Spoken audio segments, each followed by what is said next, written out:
Al entrar a tu santo lugar, me asombra que me pueda acercar para ver tu gloria y tu belleza y adorarte en intimidad. En confianza yo me puedo acercar. Bueno, iglesia, ahora sí quiero invitarles a que usted vaya en su Biblia. Ya iba a decir a Efesios, pero no, hoy no vamos a predicar de Efesios. Al Salmo 27. Hay momentos en que Dios le cambia a uno partes y esta fue una ocasión, ¿cierto? Como que vamos a hacer un break y vamos a pasar a otra parte. Vamos a ir al Salmo capítulo 27. Cuando lo tenga listo allí en su Biblia, yo le invito a que se ponga de pie, pero solamente vamos a leer, aunque vamos a estudiar todo el Salmo, solamente vamos a leer hoy o ahorita el versículo 13 y el versículo 14. Dice así, y me gusta mucho, voy a leerlo en la versión, nueva versión internacional, porque dice diferente el versículo 13 a la Reina Valera, pero en la traducción original es mejor como lo dice acá. ¿Listo? Para que entonces lo tenga muy presente. Dice, pero de una cosa estoy segura, o de una cosa estoy seguro, he de ver la bondad del Señor en esta tierra de los vivientes. Pon tu esperanza en el Señor, ten valor, cobra ánimo, pon tu esperanza en el Señor. Bueno, le invito a que tome asiento. Estos dos versículos, de una u otra manera, pueden resumir lo que trata el capítulo 27 de Salmos. Y si usted presta atención, yo voy a enseñar dos cosas hoy que se resumen en esos dos versículos, en el versículo 13 y en el versículo 14. Ahora, cuando yo empecé a leer este texto bíblico, impactó mucho mi corazón porque Dios tiene unas maneras muy bonitas, digámoslo así, de responder. Esa mañana yo me levanté a orar y yo le dije al Señor, Señor, me siento como bajo presión, me siento que quiero hacer tu voluntad, pero hay una lucha, siento que hay cosas como que están haciéndome combatir y yo necesito que tú me ayudes porque me siento cansada, me siento agotada. Y cuando empecé a leer este salmo, el Señor me dice, sí, estás en guerra, pero tienes que aprender a hacer guerra espiritual. Y me llamó la atención porque pues no pareciera un salmo de guerra espiritual, pero sí es un salmo de guerra. El salmo que estamos leyendo, el Salmo 27, es un salmo de David, y David estaba en ese momento viviendo un tiempo difícil. Eh, Algunos dicen que estaba huyendo, ¿cierto? En la primera ocasión en que David huye, porque David tiene que huir varias veces, y en la primera ocasión que David huye cuando Saúl lo está persiguiendo, y él está ahí en ese proceso tiene una promesa de que va a ser un rey, pero esa promesa se cumple en medio de mucha lucha, en medio de mucha dificultad, en medio de mucha carga.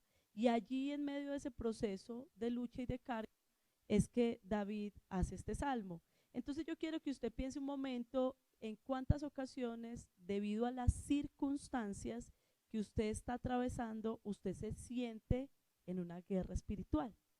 Pero a veces nosotros no lo llamamos así, a veces no lo tomamos así. A veces no sentimos o interpretamos que las circunstancias y las dificultades que estamos viviendo a través de las circunstancias están siendo una guerra espiritual. Y entonces nosotros lo que hacemos es agotarnos, lo que hacemos es angustiarnos, pero no empezamos a perfilarnos como que estamos en batalla, como que estamos en guerra. Y necesitamos perfilarnos como que estamos en batalla y como que estamos en guerra. Ahora, ¿qué dos cosas importantes hoy vamos a aprender que necesitamos para poder batallar una guerra espiritual? Primera, certeza. Segunda, persistencia. Hay dos cosas que son importantes a la hora de usted batallar espiritualmente. Ahora, muchísimas veces nosotros cuando tenemos batallas espirituales, lo que hacemos obviamente porque como batallamos es contra circunstancias, o sea, la palabra de Dios dice que nuestra lucha no es contra carne ni sangre, sino contra principados y potestades, pero esos principados y potestades se manifiestan a través de circunstancias y a través de personas. O sea, usted ve personas con las que está batallando o ve situaciones con las que está batallando. Usted no ve espíritus, usted no ve demonios. Usted ve personas y ve cosas. Entonces usted normalmente cuando batalla, ¿usted contra qué batalla?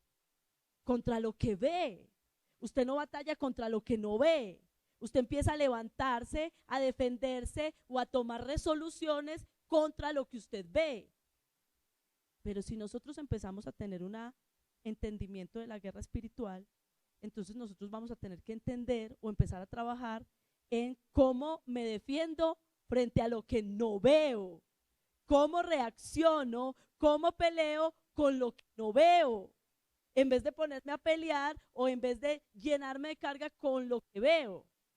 Aunque no podemos desconocer que lo que vemos nos está desgastando, que lo que vemos nos está afligiendo, que lo que vemos nos está aplastando, y es literal, eso no es emocional ni mental, eso es literal, es físico, es real, pero usted tiene que empezar a enfrentarlo de una manera espiritual. Entonces hay dos cosas que se hacen muy importantes a la hora de usted enfrentar una guerra espiritual según este texto bíblico. Habrán muchas otras más, hoy yo le quiero enseñar dos.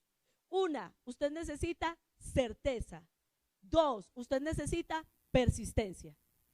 Entonces, del versículo 1 al versículo 7, al versículo 6, vamos a estar hablando de la certeza. ¿Cuál es la certeza que tiene el salmista? Dice ahí en el versículo 1 en adelante, el Señor, y escuche, es mi luz y mi salvación. ¿De quién temeré? El Señor es la fortaleza de mi vida. ¿De quién he de atemorizarme? Dice ahí, cuando se levantaron mis enemigos, o aquí dice, cuando los malvados avanzan contra mí para devorar mis carnes, ellos tropezaron y cayeron. Dice ahí, cuando mis enemigos y adversarios me atacan, son ellos los que tropiezan y caen. Aunque un ejército acampe contra mí, no temerá mi corazón. Aunque contra mí se levante guerra, yo estaré confiado. Y quiero detenerme ahí. Va hasta el versículo 6. La certeza de David va hasta el versículo 6. Pero los primeros 3 versículos son una afirmación de quién es Dios, de quién ha sido Dios para David y de quiénes son sus enemigos. Si usted observa el versículo 1 dice, Jehová es, y ahí está diciendo quién es el Dios de David. Es mi luz, es mi salvación y es mi fortaleza.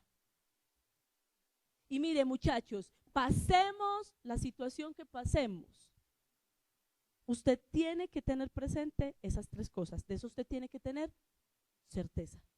De eso usted tiene que tener convicción. ¿Qué convicción tiene que tener? Que Dios es su luz. ¿Qué significa eso? Que en medio de las situaciones que usted atraviese, Él va a ser visión, Él va a ser guía, Él va a ser directriz, Él va a alumbrar la oscuridad, la tiniebla, la situación que usted esté pasando. Usted sabe que eso es cierto, porque Dios ya lo ha hecho antes. Y si lo ha hecho antes, lo va a volver a hacer. Eso es lo que David está diciendo. David no está diciendo, Jehová será mi luz, como algo que él está esperando, sino que lo está diciendo como algo que es real ya, inmediato. ¿Por qué? Porque David ya lo ha visto. Entonces lo primero que dice es que Jehová es su luz, pero dice que es su salvación. Dice, es el que me va a sacar. Salvar es liberar, el que me va a rescatar. Cuando yo ya me sienta ahogado, cuando yo ya me sienta cargado, Él me va a levantar. Él me va a sacar. Él es eso, Él es Salvador. Su función es liberar, su función es cargar, su función es rescatar. Pero también dice, es mi fortaleza. Y cuando se habla de fortaleza, se habla de protección. No solamente, no de fuerza, aunque también es fuerza, pero fortaleza era lo que se usaba para proteger, donde la gente se escondía, donde las ciudades amuralladas, las torres donde la gente se escondía, era la fortaleza donde ellos se cubrían. Y eso es Jesús, eso es Jehová, es fortaleza. Entonces, la primera cosa que David tiene cierto, tiene por cierto, tiene por real, es que ¿quién es Dios? Es quién es Dios. Dios es mi luz, Dios es mi salvación, Dios es mi fortaleza, pero también tiene claro un cuándo. Cuando los enemigos se levantaron contra mí, los malhechores, mis adversarios, ellos tropezaron y cayeron. Es decir, David está consciente que de cuando en cuando aparecen enemigos. David está consciente, y eso es lo que nosotros como iglesia no estamos estando conscientes. Nosotros no estamos estando conscientes de que nosotros constantemente, continuamente vamos a ser atacados espiritualmente. Usted y yo no hemos interiorizado que usted y yo como cristianos constantemente, continuamente estamos en una guerra espiritual. Y por eso es que cuando vienen las aflicciones y cuando vienen las circunstancias, nos agarran con los calzones abajo. Porque no estamos pendientes, sino que simplemente llegan las situaciones y usted simplemente inmediatamente se aflige, se angustia, pero no analiza. Hombre, yo estoy como mal. Hombre, estoy como agotado. Hombre, ¿qué está pasando aquí? Estoy en una guerra. Pero David sí. Y entonces David utiliza 3 palabras ahí para identificar o para mencionar a sus enemigos. Él dice malhechores, enemigos y adversarios. Esas son las 3 palabras que él utiliza: malhechores, adversarios y enemigos. Ahí hay 3 palabras para hablar de los enemigos. Y entonces vamos a identificar 3 aspectos de los enemigos. Cuando hablamos de la palabra malhechor, es alguien o algo que está trayendo ruina. Es algo que está trayendo destrucción. Es algo que está viniendo para despedazar. Yo quiero hablar de estos 3 tipos de enemigos porque yo quiero que usted identifique cuál es el enemigo que lo está atacando a usted. Entonces, la palabra malhechor ahí significa arruinar, destruir, despedazar. ¿Qué enemigo o hay algún enemigo que en este momento se esté levantando en su vida que está queriendo arruinarlo, destruirlo, despedazarlo? Que está queriendo traer ruina sobre su vida, destrucción y despedazamiento. Piense si está viendo un enemigo así. Y obviamente hay muchos tipos de ruina, hay muchos tipos de destrucción y hay muchos tipos de despedazamiento, ¿cierto? Pero todo tiene que ver con que algo que está, deja de estar, deja de existir. Algo que se quiere desbaratar. A veces el enemigo está empecinado en destruir su matrimonio. El enemigo a veces está empecinado en arruinar su economía. El enemigo a veces está interesado en despedazar a uno de sus familiares o a usted. Y usted tiene que identificar. David era consciente del tipo de enemigos que él tenía. Y él sabía que un enemigo que él tenía era un enemigo llamado destructor. Pero el segundo enemigo que menciona ahí David es adversario. Y la palabra adversario ya habla es de estrechar, de apretar, de angustiar. O sea, el adversario lo quiere empezar a usted a sofocar, hacerlo sentir ahogado, hacerlo sentir asfixiado, desesperado. Y ese es el segundo enemigo que nosotros muchas veces manejamos, la angustia, la desesperación, donde usted empieza a entrar en un momento que usted dice, ¿yo para dónde cojo? ¿Yo qué hago? Yo no le encuentro salida a este problema. Yo no sé cómo resolver esta situación. Yo cómo manejo esta circunstancia. Y usted va sintiéndose ahí como cuando yo me imagino eso como cuando una pared se está haciendo así. Eso lo hemos visto en películas. Y yo me pongo a pensar en la persona que está viendo la pared y estrecharse, como que siente que ya no va a poder respirar. Ese es el tipo de segundo enemigo que maneja y que menciona David. Y el tercer tipo de enemigo que menciona David es aborrecedor. Es sencillamente ese aborrecimiento. Mire, nosotros tenemos que ser conscientes de algo, iglesia, y a veces nosotros no somos conscientes. Y es que sencillamente nosotros tenemos un enemigo que le caemos mal. Y ese enemigo no es su esposo. No, ese enemigo es Satanás. Usted no le cae bien. Y no le cae bien porque usted está en el equipo contrario al de él. Y ese es un enemigo que nosotros tenemos que tener en cuenta. Ese es un enemigo que nosotros tenemos que saber. Y él va a mandar todo tipo de aborrecedores, de simplemente cosas, situaciones o personas que nos aborrecen. Porque a veces se personifica en personas que nos aborrecen. Gente que sencillamente nos quiere hacer la guerra. Usted lo ha visto. Personas que sencillamente le quieren perturbar, le quieren robar la paz. Están siendo instrumentos del enemigo. Porque el enemigo lo aborrece a usted y me aborrece a mí. Entonces, esos son los tres tipos de enemigos que nosotros tenemos. David tenía conciencia de eso. David tenía certeza de eso. Yo sé quién es el Dios que yo tengo, pero yo sé quiénes son los enemigos que yo tengo. Yo conozco, yo entiendo, yo identifico los enemigos que tengo. Pero además de eso, en el versículo 3, él dice, aunque un ejército, y menciona dos palabras, aunque un ejército acampe, aunque contra mí se levante guerra. Y eso es lo tercero que tiene consciente David, que esos enemigos no están ahí parados para mirarme, que esos enemigos no están ahí parados para decirme, ¿quedó bien o no? No, esos enemigos vinieron con un propósito. ¿Y cuál es el propósito? Hacer guerra. El propósito es combatir. Mire, el propósito de esos enemigos es hacer campamento alrededor de usted. La palabra ahí, ejército, es campamento. Pero ¿sabe qué me impactó? Que también significa la palabra ejército. Hueste. ¿Eso a qué le suena? Nuestra lucha no es sino contra principados, potestades y huestes. Y cuando estamos hablando de huestes, estamos hablando de un montón de soldaditos que están rodeándolo a usted para destruirlo.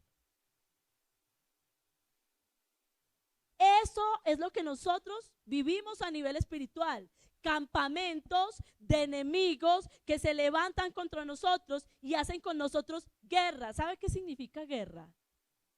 Estrategia militar.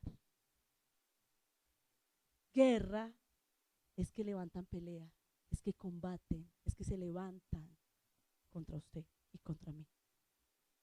Y David tenía eso bien claro. Pero él termina diciendo lo tercero que él tiene claro. Primero tiene claro quién es Dios, está certero de eso. Segundo, está certero de que tiene enemigos.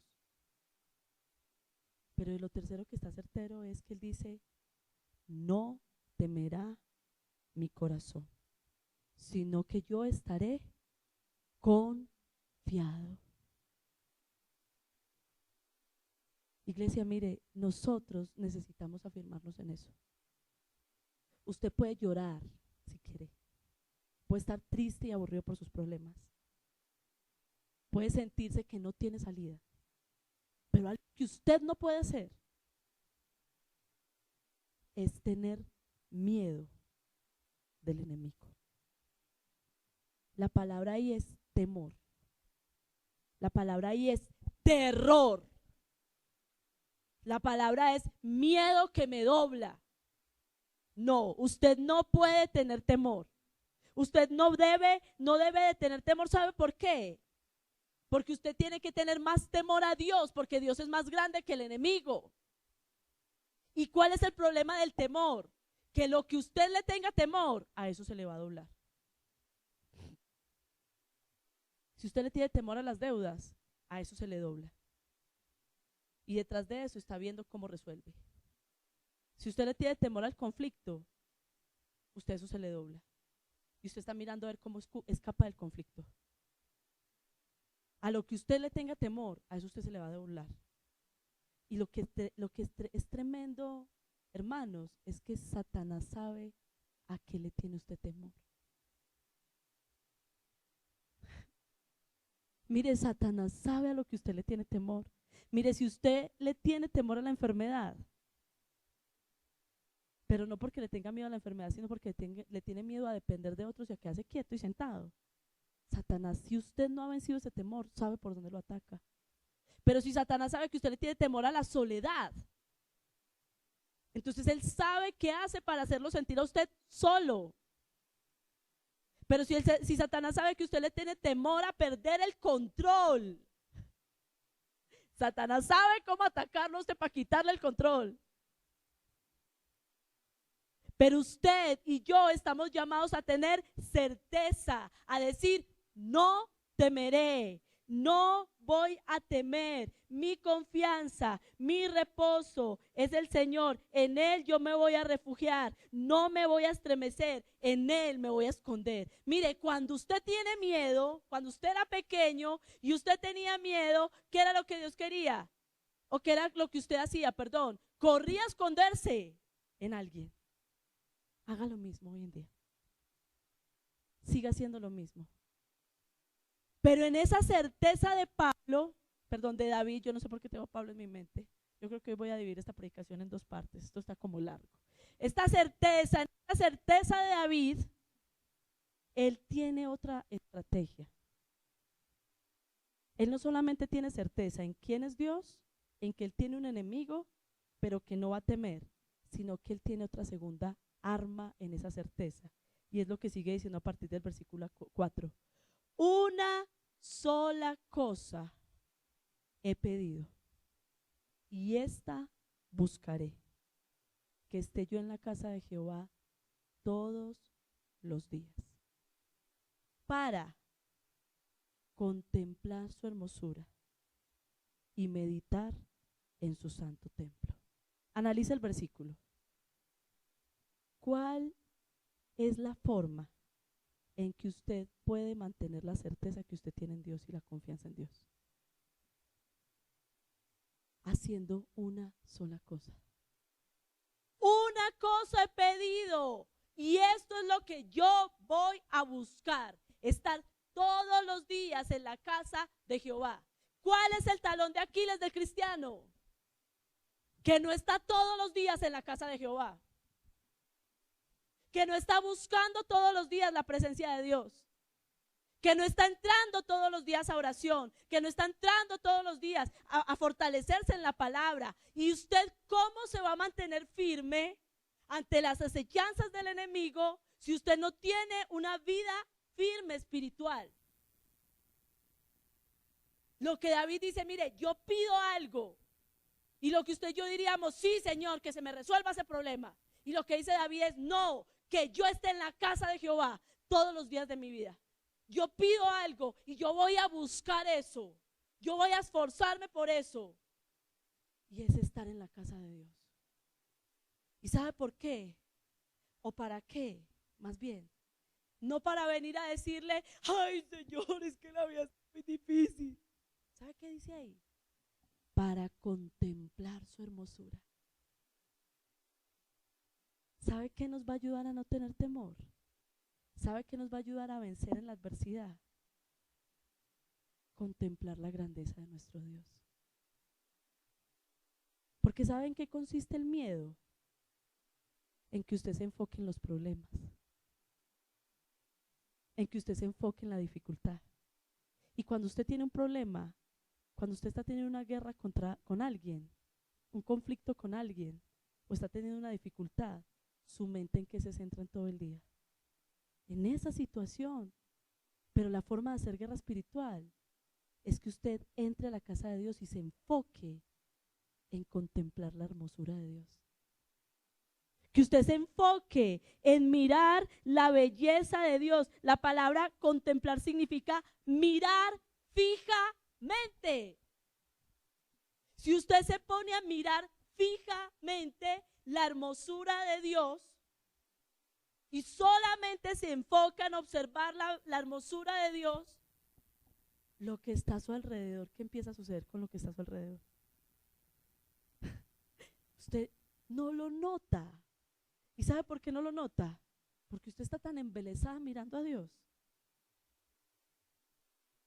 Y en ese momento Dios se mueve. Ahí mire que hasta ahí no se ha dicho que cambiaron las circunstancias. No, las circunstancias no han cambiado. ¿Qué cambió? Mi corazón, mi estado, mi vida. Eso es lo que cambia. Pero también contemplar significa recibir visión. Wow. Porque ¿qué es lo que usted necesita en medio de las dificultades? Recibir la visión del cielo. Señor, ¿cómo reacciono en este problema? Señor, ¿cómo enfrento esta situación? Señor, ¿cómo hago con esta circunstancia? Usted necesita recibir visión del cielo. Porque usted no sabe cómo enfrentar ese problema, usted no sabe cómo resolver a esa persona, cómo quitársela de encima. Pero Él sí sabe.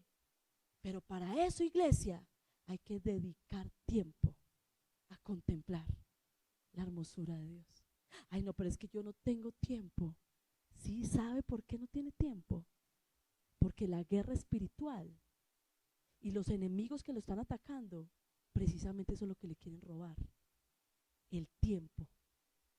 Y entonces usted corre, no, tengo que resolver esto, no, tengo que arreglar esto, no, y cuando se arregla esto, se desbarata esto, no, entonces ahora tengo que arreglar esto otro, y cuando estoy arreglando esto otro, se desbarata esto otro, y usted se la pasa entretenido, resolviendo problemas que no se resuelven físicamente, sino que se resuelven espiritualmente, pero que usted no está batallando en lo espiritual, usted lo está batallando en lo terrenal. Y por eso es que cuando se resuelve una cosa, aparece otra. Porque Satanás lo tiene bastante entretenido, haciendo guerra terrenal. Y nosotros contra Satanás no somos capaces. Dios contra Satanás es capaz. Usted y yo, en nuestra humanidad, no tenemos nada para poder vencer en lo espiritual. Pero sí tenemos que permanecer en lo espiritual, en Cristo, para que Cristo venza lo espiritual. Entonces, iglesia, ¿cuánto tiempo está sacando usted para ir a su habitación a pelear su guerra en la pieza? Para ir a pelear su batalla en la pieza.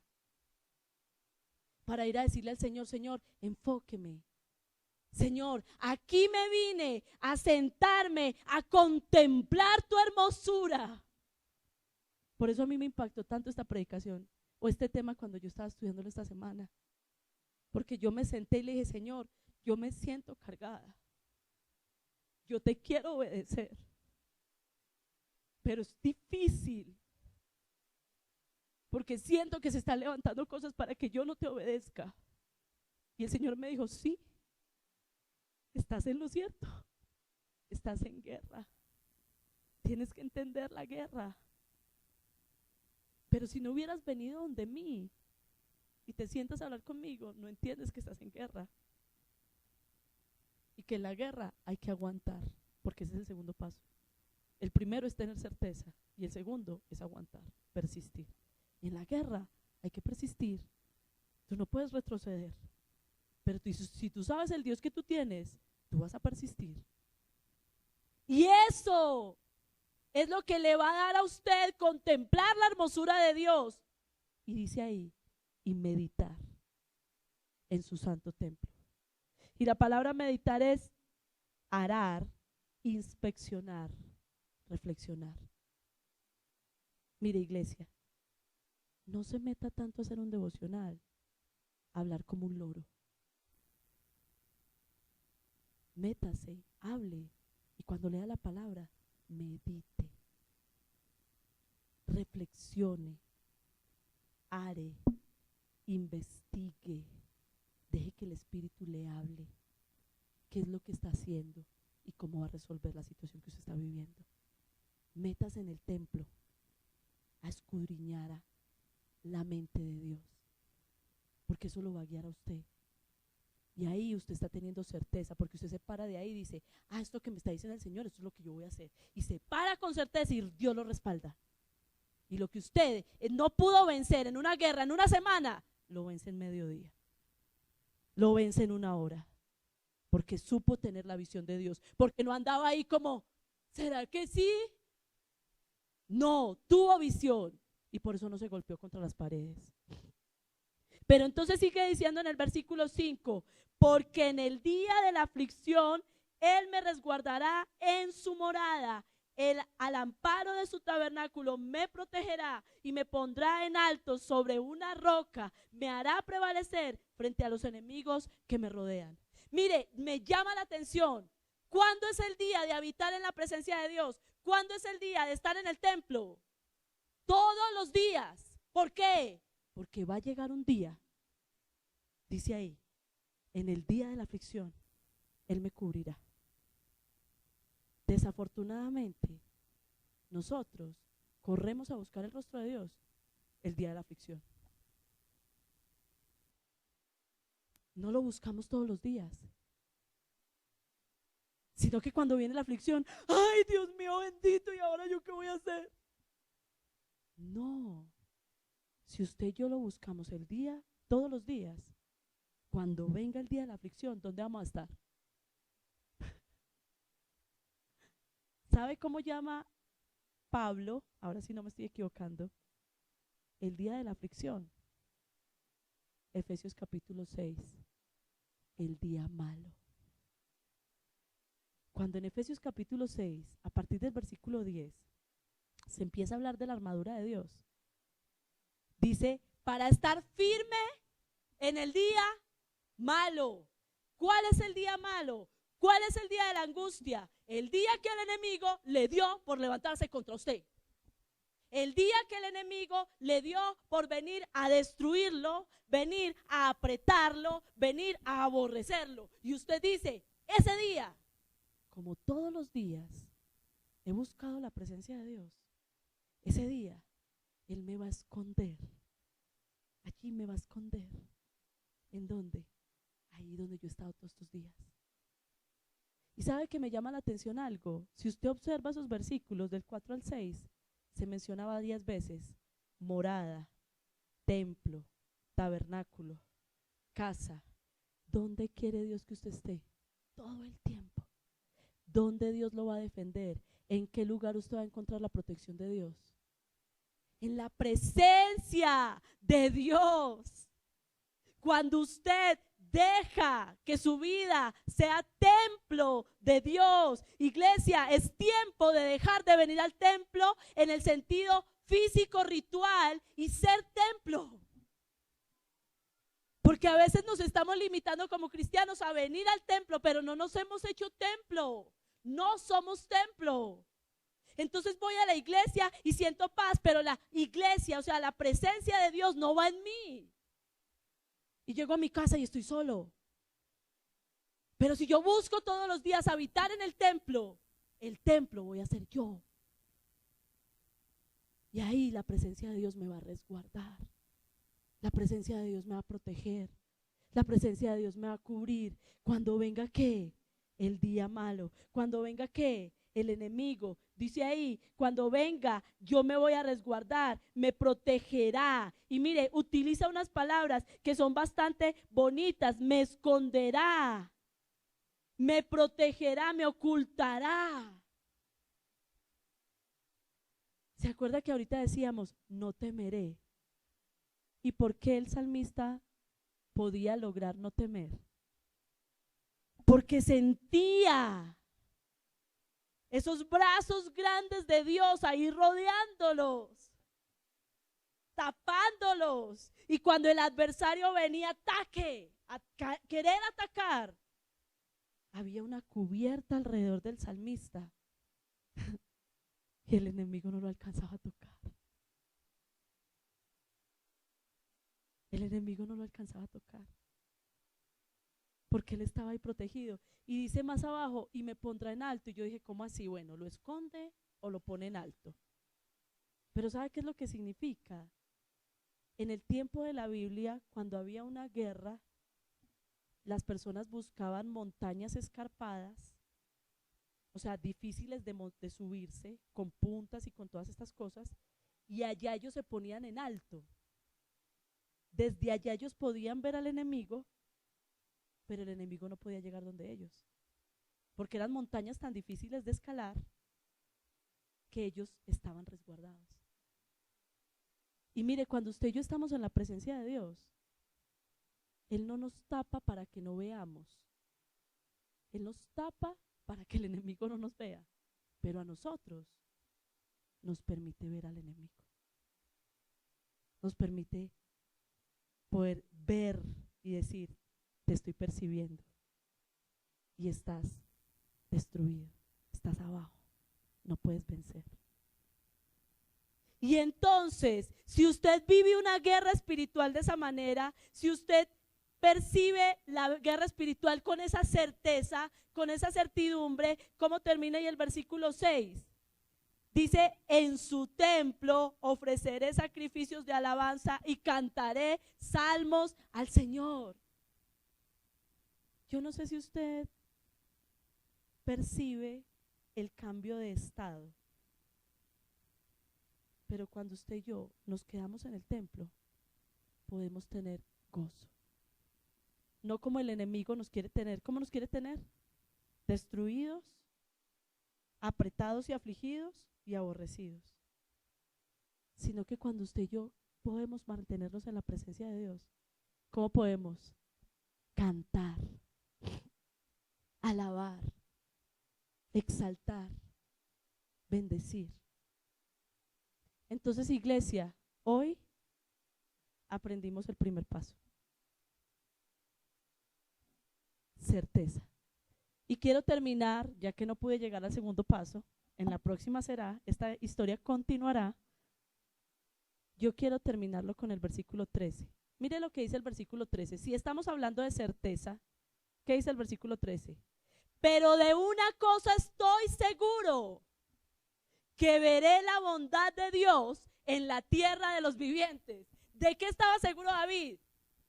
Que aquí el enemigo no me gana la guerra. Aquí yo veré la misericordia de Dios. Mira lo que está diciendo David es, no, yo no voy a ver la victoria cuando llegue al cielo, me muera en la vida eterna. No, en mi guerra espiritual yo veo la victoria acá, porque yo sé en el Dios que yo he creído. Eso es certeza. Eso es convicción. Iglesia, yo le quiero invitar a usted que hoy hagamos guerra en certeza. Yo quiero invitarle a que usted haga una oración acerca de quién es su Dios y acerca de los enemigos. Enumérele a Dios los enemigos que usted está teniendo en este momento. ¿Cuáles son los enemigos que se están levantando contra usted? Pero también le quiero hacer una invitación. Si no ha estado estando en la casa de Dios todos los días, hoy comprométase a que va a estar en la casa de Dios todos los días para contemplar la visión del reino, no la visión del enemigo. Y ahí poderle alabar. Padre Celestial, aquí estamos, Señor. Y hoy venimos delante de tu presencia, como dice quizás la canción, cansados del camino y sedientos de ti, un desierto he cruzado y sin fuerzas me he quedado, vengo a ti. Quizás hoy venimos, Señor, como personas que no estábamos entendiendo que estábamos atravesando una guerra espiritual, Señor. No estábamos entendiendo, Señor, y quizás nuestra carga era contra las circunstancias y contra el enemigo, los enemigos o las personas, Señor. Pero Padre Celestial, hoy, Dios, hoy yo quiero, Señor, reconocer una vez más: Jehová es mi luz y mi salvación. Jehová es la fortaleza de mi vida. Y díselo ahí: tú eres mi luz, Señor. Tú eres mi salvación. Tú eres la fortaleza de mi vida, Señor. Y cuando se levanten mis enemigos, los malhechores, cuando se levanten esos adversarios para comer mi carne, ellos van a tropezar. Cuando venga un ejército y acampe contra mí, y cuando contra mí se levante guerra, Señor, hoy, Dios, hoy, en el nombre de Jesús, declaro que no voy a tener temor, Señor. No voy a llenarme de pánico, Señor. No, Señor, voy a dejar que me arrastre la angustia, sino que voy a confiar en ti. Pero, Señor, hoy, Dios, también vengo delante de tu presencia a decirte, Señor, una cosa te pido y voy a buscarla: que yo esté en tu casa todos los días, Señor. Ya no quiero moverme en lo terrenal. Ya no quiero seguir, Señor, arrastrado, envuelto en las circunstancias del día, en las circunstancias de la vida, en el diario vivir, Señor, que me arrastra, me consume. No, Señor, cambio mi visión, Señor. Entro en tu casa a contemplar tu hermosura, Señor, a percibirte a ti, Señor. Porque una de las cosas que quiere el enemigo cuando estoy en angustia es que yo no te perciba a ti, Señor, que yo no perciba cómo tú te estás moviendo. Pero ahora quiero hacerlo, Señor. Quiero sentarme a contemplar tu hermosura, a mirar tu voluntad, Señor, para que cuando venga el día malo, Señor, yo esté cubierto debajo de tus alas y allí poderte alabar, Señor. Me asombra